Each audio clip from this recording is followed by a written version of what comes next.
Right now at noon, a new training facility for local firefighters. And we're going to start clearing out, though an isolated shower or two may be possible with increasing storm chances into the holiday weekend. Details coming up. Plus, a suspect is in custody following the killing of 2 Israeli embassy employees outside the Capitol Jewish Museum in Washington. We have the latest. The 4 states' most watched news starts now. Well, today is the day to swap your old tattered flag for a brand new one. The Great American Flag Swap is underway at Wesco Home Furnishings in Neosho. You can head on over to receive a free new flag from now until 1:30 while supplies last. This is KOAM News at noon. I'm Elise Noe. New at noon today, the Cherokee County Clerk has resigned. On Tuesday, Rebecca Brassard sent a letter of resignation to Kansas Governor Laura Kelly. Now, in the letter obtained by KOAM, Brassard cites prioritizing a better work-life balance to provide care and support for her family as her reason for her departure. Now, earlier this year, the Cherokee County Commission discussed whether elected officials in the county could give themselves a raise after Brassard gave herself a raise of roughly $14,000. The commissioners denied Brassard's raise and reset her salary to the previous level. Brassard's resignation will take effect May 31st. She began her career with Cherokee County in 2002. Columbus firefighters will soon have a facility that allows them to better train for real-life scenarios. The facility was made possible through community donations and will be located right behind the fire station. It will allow the department to hold various types of burn simulations. The facility is set up to look like a small home or an apartment with windows, doors, and even furniture. Now, the goal is to help firefighters train in conditions they would see in the field, something they've not been able to do in the past. We'd have to wait for a house here in town to become demolished or on the slated to be demolished, and then we would go see if we could train in it. And a lot of times they're very unsafe, so we wouldn't be able to train or burn in them to recreate that real life like scenarios. The department says the training facility will be completely finished within the next month. Now, they plan to hold their first real training in it with their firefighters next week. Now, let's head to Chris Warner for a look at the forecast. We had those showers and storms starting yesterday evening and into early this morning, just kind of training and redeveloping over the same areas over and over again. Did have some severe thunderstorm warnings, thankfully nothing too intense, but a lot of lightning with these storms overnight, thankfully. Clearing out, though, through the morning hours. This is from earlier this morning. Downtown Pittsburgh looking great after that morning rain. Same from the Modoc camera this morning at 20th and Range Line in Joplin. As I mentioned, though, heading into the holiday weekend, we see our thunderstorm chances return and the possibility of strong to potentially severe thunderstorms. A level 1 out of 5 risk tomorrow and for Saturday. There is a 2 out of 5 risk just barely clipping Chautauqua County, so hopefully it does not expand as we head into Saturday. But nonetheless, a lot to keep an eye on with the holiday weekend. Yesterday started at 52, made it to 76, so just a wee bit off normal and thankfully nowhere near any of those records that we saw there. Average temperature, of course, we're later into May, getting closer to June, as crazy as that is, and our average high should be getting close to 80. And these temperatures we've had here lately, honestly, not too bad, hanging out in the low to mid 70s for this time of year. Again, an isolated shower storm is possible between about now and 4 o'clock. Most of us will be dry, and then we'll all be dry later this evening. Mostly clear skies, just a few clouds here and there. Calm winds overnight down to about 60 by 11 o'clock. I got those thunderstorm chances heading into the weekend. We're going to break that down and the flooding potential here in just a few more minutes. Elise? All right, Chris, thanks. So a Jasper County special prosecuting attorney will bring charges against a former firefighter in connection with the death of another firefighter. A charge of involuntary manslaughter was filed yesterday against Brant Cullen in an off-duty incident that took place in Carl Junction back on October 19th. An investigation by Carl Junction detective outlined the charge this year, but the Jasper County Prosecutor's Office declined filing charges. The probable cause affidavit was refiled filed earlier this week. And according to court documents, Cullen recklessly caused the death of Tucker Berry by operating a golf cart at excessive speeds and swerving after consuming alcohol. Berry fell while standing on the back of the golf cart. The special prosecuting attorney has requested an arrest warrant for Cullen, which is required by law. It has not yet been filed, nor is Cullen in custody. You can find more information about this story on KOAMNewsNow.com. A judge sentences an Arma, Kansas man to life in prison for a 2023 murder in Pittsburgh. In March, a jury convicted Colin Gepford of first-degree murder, attempted first-degree murder, criminal discharge of a firearm, aggravated assault, and criminal possession of a firearm. The Crawford County Attorney's Office says Gepford will not be eligible for post-release supervision until he has served nearly 53 years for the first-degree attempted murder charge. Gepford is also ordered to register as a violent offender for life. Well, the conviction stems from a fatal shooting on February 17, 2023. At the time, officers arrived to find David Mays dead from a gunshot wound. Investigators say Gepford, along with Mays and Travis Cones, lured a man to the scene where Gepford opened fire. The victim ran away as Gepford continued shooting. Kansas Highway Patrol K-9 later recovered the firearms used, and Gepford was arrested at the scene. Authorities say an Oswego, Kansas man charged in connection to a fatal fentanyl overdose is now behind bars. Authorities in Louisiana arrested Benjamin Queen and yesterday contacted the Parsons, Kansas Police Department. Now, he was wanted in Parsons since March when prosecutors charged him as the alleged drug dealer in the fatal fentanyl overdose of 33-year-old Stormy Watson. Parsons police say he may be charged in Louisiana, but will be returned to face charges in Labette County, Kansas. A suspect is in custody following the killing of two Israeli embassy employees outside of the Capitol Jewish Museum in Washington last night. Now, one of the victims was confirmed to be from the Kansas City area and a University of Kansas graduate. Police and witnesses say the suspected gunman shouted "Free Palestine" as he was taken into custody. Natalie Brand reports from Washington, D.C.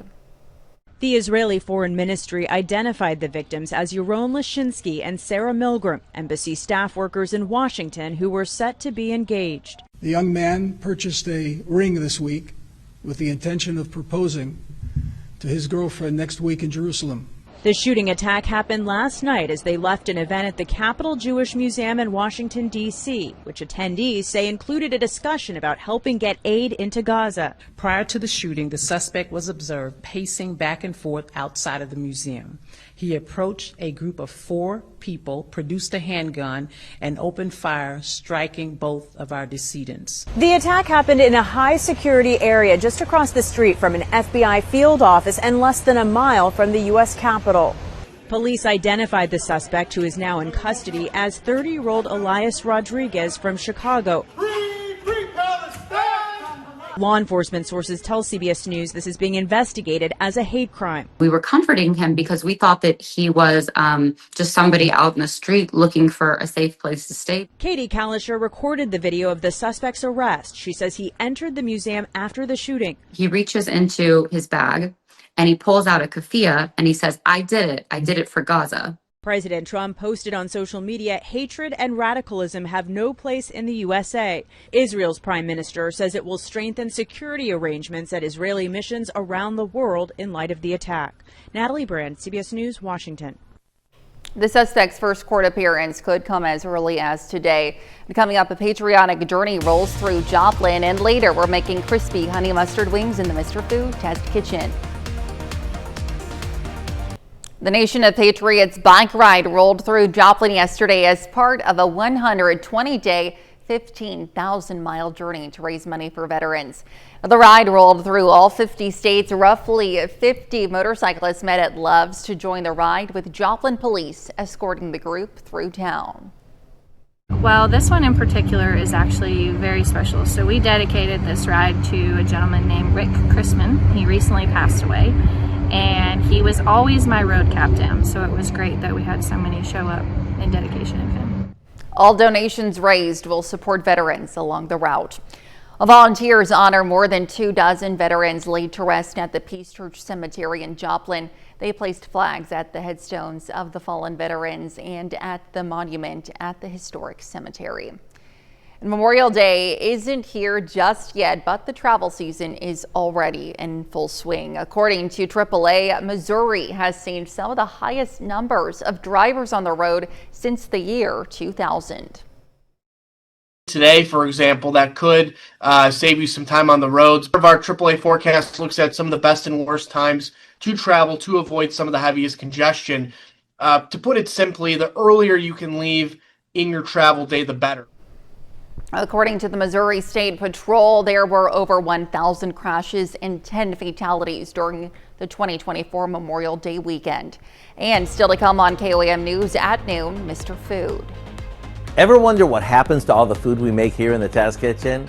We'll fill you in and share a recipe for a dish that's so good, it disappeared in seconds.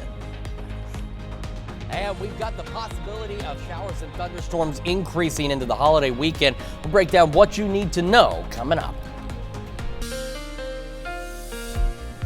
Welcome back to the KOAM News at noon. So again, we had some showers, thunderstorms. We did have a few severe thunderstorms out there, but thankfully, again, nothing quite like what we faced on Monday. Clearing out for most of us, and I can see from earlier this morning, our camera in downtown Pittsburgh. Again, just a few clouds from earlier today, and then continuing to clear out as we head into the afternoon. We're going to take a look at that, and we're going to take a look at our thunderstorm chances. So again, between now and 4 o'clock, an isolated shower or storm is possible. Now, I think Future Track's going a little overboard on the coverage for these rain chances, but it does just show that it is kind of still showing up on the data.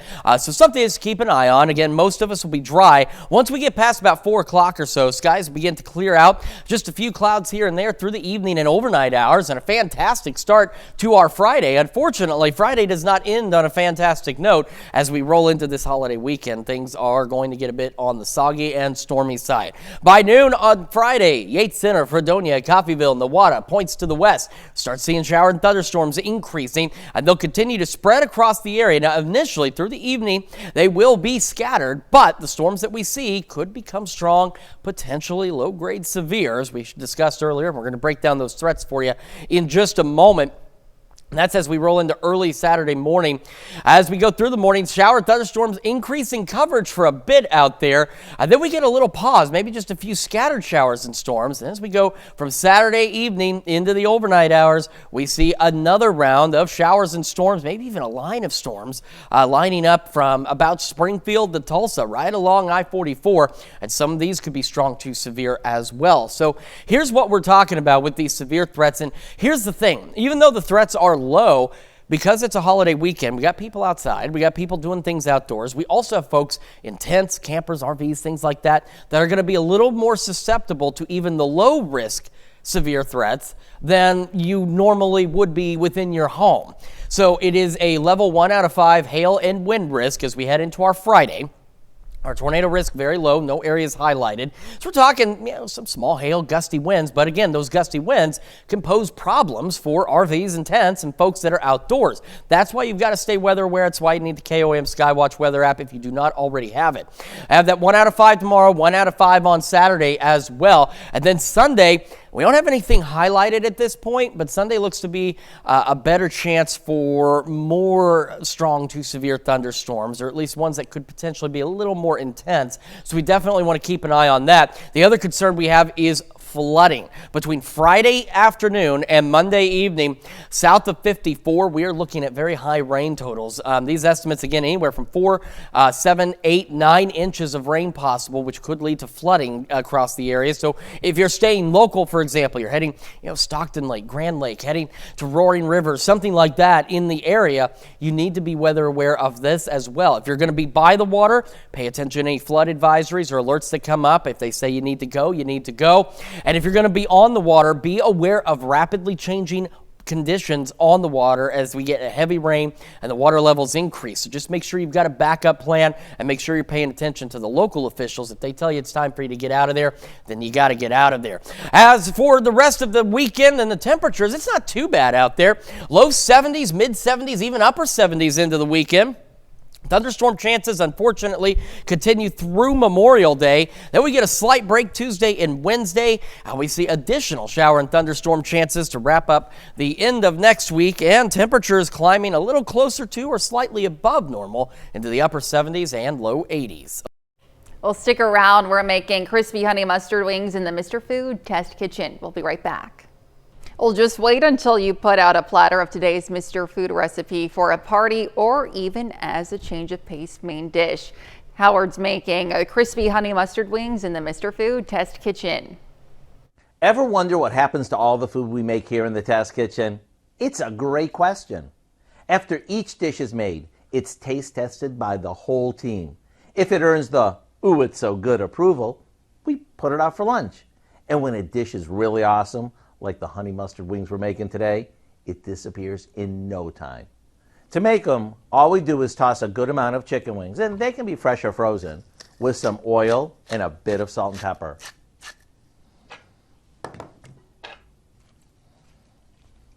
We lay them on a rim baking sheet and into the oven they go.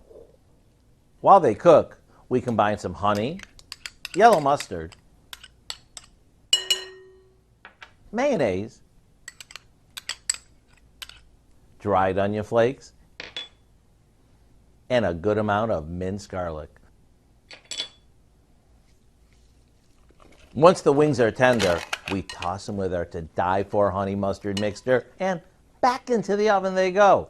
That's all there is to it. I think what makes these so addictive, aside from the amazing homemade sauce, is that they're really tender and juicy. That's because they're baked rather than fried.